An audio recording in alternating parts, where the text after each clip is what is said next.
جب مکہ کی وادیوں میں ظلم کی رات چھائی ہوئی تھی اور کفار قریش کے ہاتھوں ایمان والوں کا خون بہہ رہا تھا، تب ایک شخص اپنے خاندان کے ساتھ تپتے ریت پر لیٹا ہوا تھا۔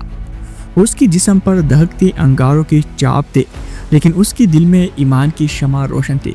اور شخص تھا عمار بن یاسر رضی اللہ تعالیٰ عنہ، جن کی زندگی ایک ایسی داستان ہے جو ایمان کی طاقت کو جگاتی ہے۔ جب مشرکین نے ان سے کہا کہ محمد صلی اللہ علیہ وسلم کی شان میں گستاخی کرو، تو انہوں نے زبان سے الفاظ کہہ تو دی، لیکن ان کا دل ایمان سے لبریز تھا۔ اور پھر آسمان سے اللہ کی آواز گونجی کہ جو دل ایمان سے مطمئن ہو اسے کوئی مجبوری نہیں توڑ سکتی۔ لیکن آخر عمار بن یاسر کون تھے؟ یہ کہانی ہے ایک غریب لیکن ایمان والی صحابی کی، جنہوں نے اپنی جان، اپنا خاندان اور اپنی ہر چیز اسلام کی خاطر قربان کر دی۔ تو چلو اس عظیم صحابی کی زندگی کا سفر شروع کرتے ہیں۔ عمار بن یاسر رضی اللہ تعالیٰ عنہ مکہ کی ایک غریب گھرانے میں پیدا ہوئی۔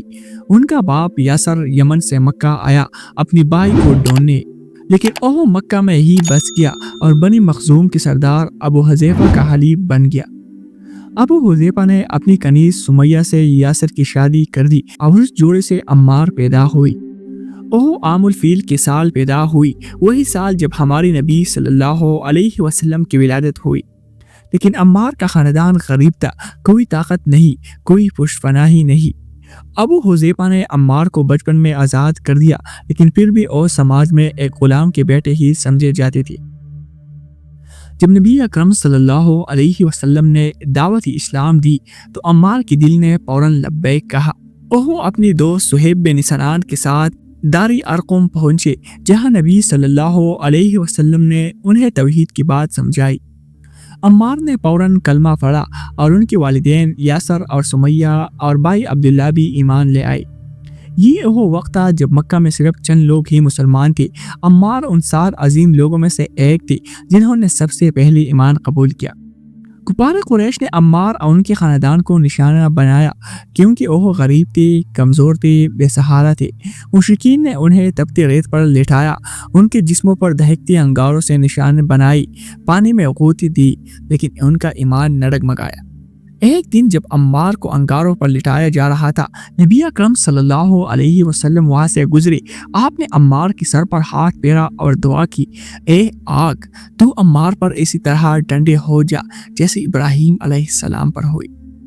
آپ نے آل یاسر کو دیکھ کر فرمایا، اے آل یاسر، صبر کرو، تمہارا ٹھکانہ جنت ہے۔ لیکن مشرکین رک نہ سکے۔ انہوں نے عمار سے کہا کہ نبی صلی اللہ علیہ وسلم کی شان میں گستاخی کرو ورنہ تمہاری جان لے لیں گے۔ عمار نے مجبوری میں زبان سے کچھ الفاظ کہہ دی، لیکن ان کا دل ایمان سے پر تھا۔ جب یہ بات نبی اکرم صلی اللہ علیہ وسلم تک پہنچی تو آپ نے عمار کو گلے لگایا اور فرمایا، اگر وہ دوبارہ مجبور کرے تو یہی کرو، کیونکہ تیرا دل ایمان سے بھرا ہے۔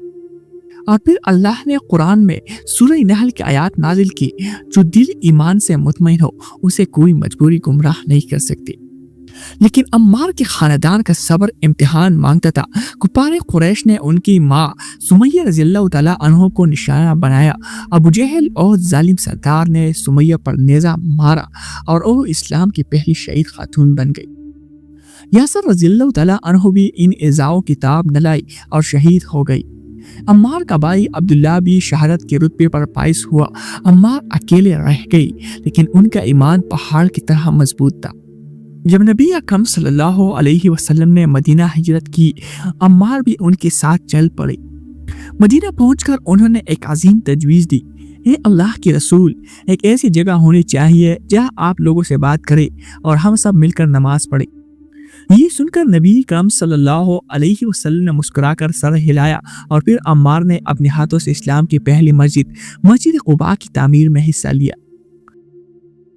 وہ اینٹیں اٹھاتی، دیواریں بناتی اور نبی صلی اللہ علیہ وسلم کے ساتھ کندھے سے کندھا ملا کر کام کرتی۔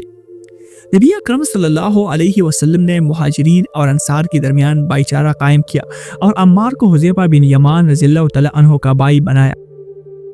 عمار نے نبی اکرم صلی اللہ علیہ وسلم کے ہر غزوے میں حصہ لیا۔ غزوہ بدر میں انہوں نے کفار کے مقابلے ڈٹ کر لڑائی کی۔ غزوہ احد میں وہ زخمی ہوئی لیکن روکے نہیں۔ غزوہ یمامہ میں ان کا ایک کان کٹ گیا لیکن وہ فخر سے کہتے تھے یہ کان راہ خدا میں قربان ہوا۔ نبی اکرم صلی اللہ علیہ وسلم نے ان کی بہادری کو دیکھ کر فرمایا عمار ایمان سے ہڈیوں کی گوری تک بڑھا ہوا ہے، اور ایک دن آپ نے یہ پیشن گوئی کی عمار تجھے ایک باغی گروہ قتل کرے گا۔ یہ الفاظ عمار کے دل میں نقش ہو گئی۔ جب حضرت ابوبکر صدیق رضی اللہ تعالیٰ عنہ خلیفہ بنے، عمار نے جنگ ہائی ردہ میں اپنی تلوار اٹھائی۔ حضرت عمر رضی اللہ تعالیٰ عنہ کے دور میں انہیں کوپا کا گورنر بنایا گیا۔ انہوں نے 21 ماہ تک کوپا کی قیادت کی اور جنگی نہاون میں فوج کی کمان کی، جس سے ایران کے کچھ حصے فتح ہوئی، لیکن کچھ لوگوں کی شکایات پر حضرت عمر نے انہیں واپس بلا لیا۔ عمار نے اس فیصلے کو قبول کیا اور کہا میری خواہش صرف اللہ اور اس کے رسول کی رضا ہے۔ حضرت عثمان رضی اللہ تعالیٰ عنہ کے دور میں عمار نے بیت المال کی حفاظت کی۔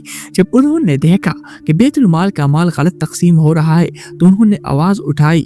انہوں نے کہا یہ مال امت کی امانت ہے، اسے ضائع نہ کرو۔ اس پر انہیں سخت سلوک کا سامنا کرنا پڑا، لیکن عمار نے ہمت نہ ہاری۔ وہ ہر مشکل میں صبر کرتے اور کہتے ہم نے مکہ میں اس سے بڑی اعزائی سہی ہے۔ اور پھر آیا وہ عظیم امتحان، جنگ صفین۔ جب حضرت علی رضی اللہ تعالیٰ عنہ اور معاویہ رضی اللہ تعالیٰ عنہ کی فوجیں آمنے سامنے تھی، عمار حضرت علی کی شانہ بشانہ کھڑی تھی۔ 93 سال کی عمر میں بھی ان کا جوش جوانوں سے بڑھ کر تھا۔ وہ میدان میں نعرہ لگاتے ہم حق کے ساتھ ہیں۔ نبی اکرم صلی اللہ علیہ وسلم کی پیشنگوئی پوری ہوئی۔ 7 صفر 37 ہجری کو جنگ صفین کے میدان میں عمار بن یاسر کو ایک باغی گروہ نے شہید کر دیا۔ کہا جاتا ہے کہ ایک نیزہ ان کے سینے میں اترا اور وہ زمین پر گر پڑی، لیکن ان کے چہرے پر سکون تھا کیونکہ وہ جانتے تھے کہ وہ جنت کی طرف جا رہے ہیں۔ عمار بن یاسر کی شہادت نے پوری امت کو ہلا کر رکھ دیا۔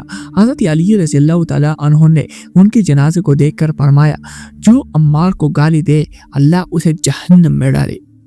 نبی اکرم صلی اللہ علیہ وسلم نے ان کے لیے فرمایا تھا عمار کو شیطان سے پناہ دی گئی ہے، اور یہ بھی کہا جب فتنہ ہو تو سمیہ کی بیٹی کی جماعت کے ساتھ رہو۔ عمار کی زندگی ایمان کی علامت تھی۔ انہوں نے ثابت کیا کہ غربت، کمزوری یا ظلم ایمان کی طاقت کو نہیں توڑ سکتی۔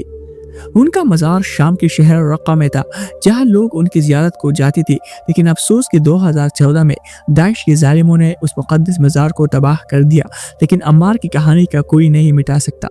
وہ آج بھی ہمارے دلوں میں زندہ ہے اور ہر اس شخص کے لیے ایک مشعل راہ ہے جو ظلم کے سامنے ڈٹ کر مقابلہ کرنا چاہتا ہے۔